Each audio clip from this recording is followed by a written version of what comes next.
When you think of your annual Christmas rewatch film, what movie do you think of? We have the classics like It's a Wonderful Life, A Christmas Story, How the Grinch Stole Christmas, and, depending on your definition, even Die Hard.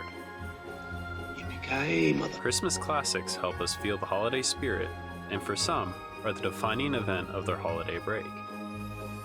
But among these classics, there is one title that is strangely modern.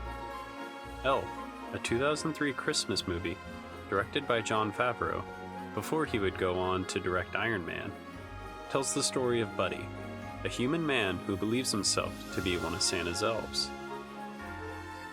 Played by Will Ferrel before he had fully committed to the straight-faced slapstick comedy roles that dominated his career for the rest of the late 2000s. The movie jumps from childlike whimsy to quippy humor and everywhere in between.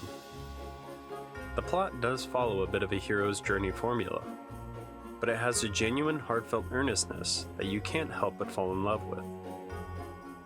It's a fun movie with many great high points, but how did this film garner such admiration that it was almost unanimously considered a Christmas classic relatively quickly after its release?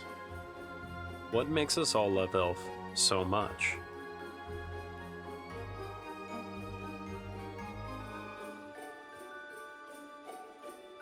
The movie tells the story of an orphan who crawls into Santa Claus's toy bag and is taken back to the North Pole.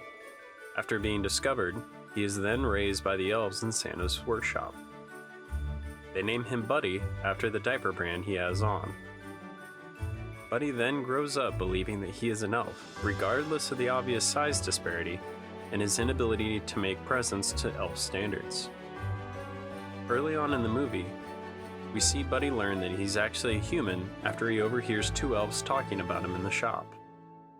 After a talk with Buddy's father, he finds out he ended up in the orphanage because his mother passed away, and his father, Walter Hobbs, never even knew he was born. Walter has since gone on to become a shrewd children's book publisher in New York, and through some dubious business dealings, has just so happened to end up on the naughty list. This turns into a mission for Buddy, as he and Santa believe that if he were to go back to New York, he could help his father get on the nice list with a little bit of Christmas spirit. Of course, a fully grown 30-something-year-old man in an elf costume showing up and calling you dad isn't going to convince anyone so easily.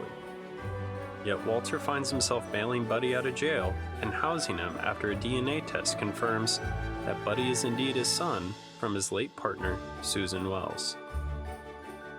After introducing Buddy to his current wife, Emily, and youngest son, Michael, they agree to let Buddy stay with them in New York.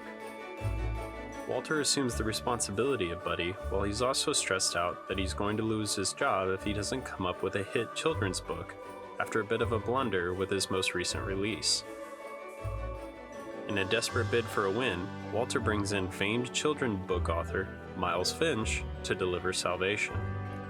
But Buddy unintentionally ruins his father's meeting. Finch is a little person who Buddy innocently identifies as an elf. This, of course, leads to Finch being angered and walking out on the deal, causing Walter to kick Buddy out of his house and disowning him on Christmas Eve.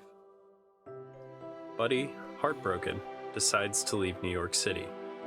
But when Michael tells Walter of Buddy's intention to leave, Walter realizes his mistake and quits his job on the spot. Something else is finally more important to him now. Walter and Michael find Buddy, give him a heartfelt apology, and Walter finally accepts him as his son, just in time for Buddy to fix the jet engine on Santa's sleigh, and Christmas is saved for the world. The story is succinct and ends in true fairy tale fashion, with a happily ever after for all. So what about this movie, with a seemingly predictable plot, catapults it into the instant classic genre? The trick that Elf pulls to cement itself alongside other Christmas greats is by borrowing elements from all our favorite Christmas films that we know and love. Like weaving together a quilt of Christmas movie elements, Elf takes tropes and images we all grew up with and uses them to craft a story that is wholly unique but still feels incredibly familiar and already close to our hearts.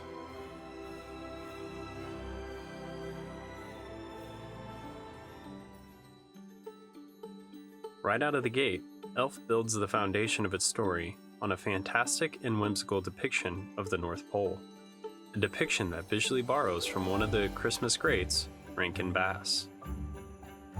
The storybook title sequence and set design of the North Pole are almost directly ripped from the stop-motion Christmas movies from many people's early childhoods, such as Rudolph the Red-Nosed Reindeer, Frosty the Snowman, or Year Without a Santa Claus.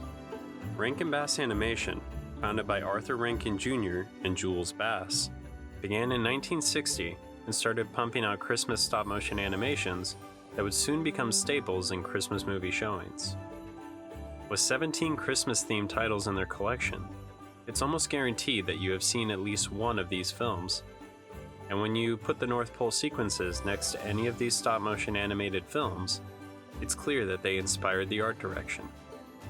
This subtle touch of stop-motion within chosen characters in Elf just makes the North Pole feel like the North Pole.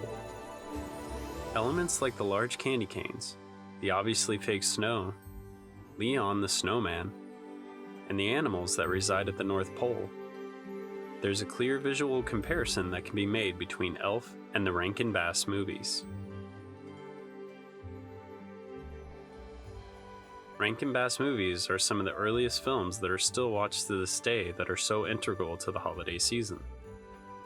They are also really the only films to capture the childlike wonder of the North Pole and bring in so many fantastical elements to represent the icy landscape. The choice to mirror this iconic animation style for the North Pole in Elf helps the movie to not only visually associate with these classic films, but to set the tone of the magical wonder that is missing from the real-world backdrop of New York later in the film.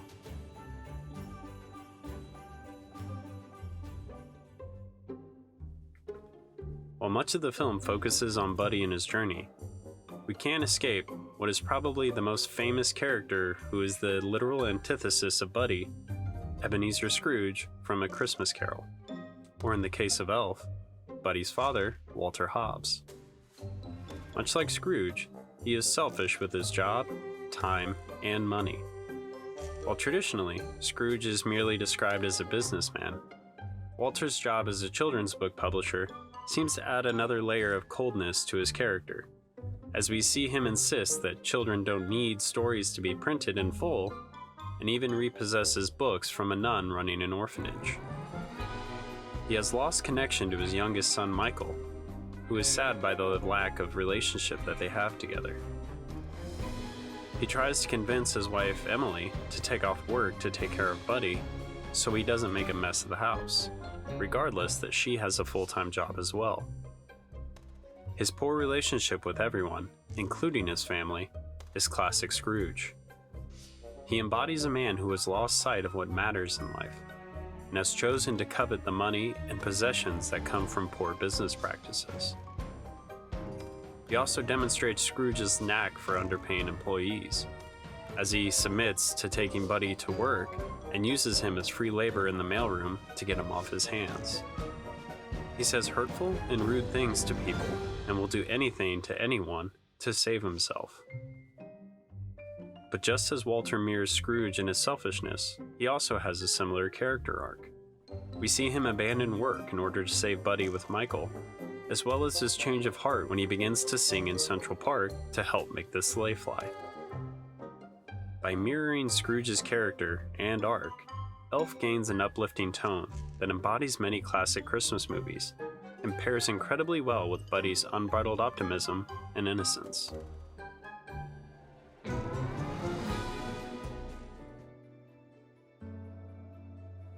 While other Christmas classics have elements like visuals or characters represented in Elf, one film that seems to be a major influence on Elf by way of the overarching plot and story is Miracle on 34th Street. In the movie, a man claiming to be the real Kris Kringle begins working at the Macy's department store and through goodwill and genuine care for others, changes people's views on the commercialization of Christmas and spreads the idea that no one should ever lose their belief in the magic of Christmas. Now, who does that sound like to you? The parallels don't end there either. In both movies, while no one believes their stories, both Buddy and Chris are accepted due to their popularity with children in the commercial lead up to Christmas. With Chris working at Macy's, and in a probable nod to Miracle on 34th Street, Buddy works at the long-closed Gimbal store, cited numerous times as Macy's biggest competitor in Miracle on 34th Street. While in the end of Elf, Buddy proves to the people in Central Park that Santa is in fact real, and magic is powered by belief. In Miracle on 34th Street, the ending is much more ambiguous, with no irrefutable proof that Chris was in fact Santa. However, the overall message is still the same for both stories, that just one person can make a positive impact on the world by bringing genuine care and compassion to those around them. This message and theme binds the two films together and helps give Elf that classic good-hearted feel that is found in most of these Christmas classic movies.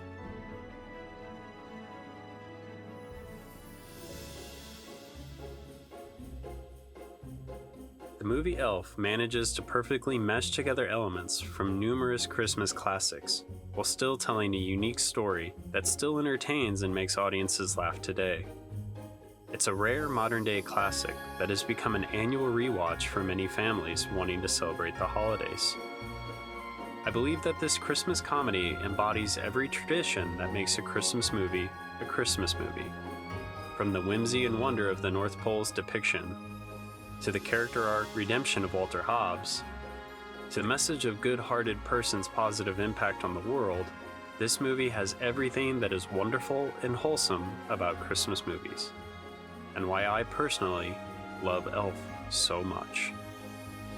So, are you watching Elf this year? What are your Christmas movie go-tos? Let us know in the comments section below. If you enjoyed the video, please consider liking and subscribing.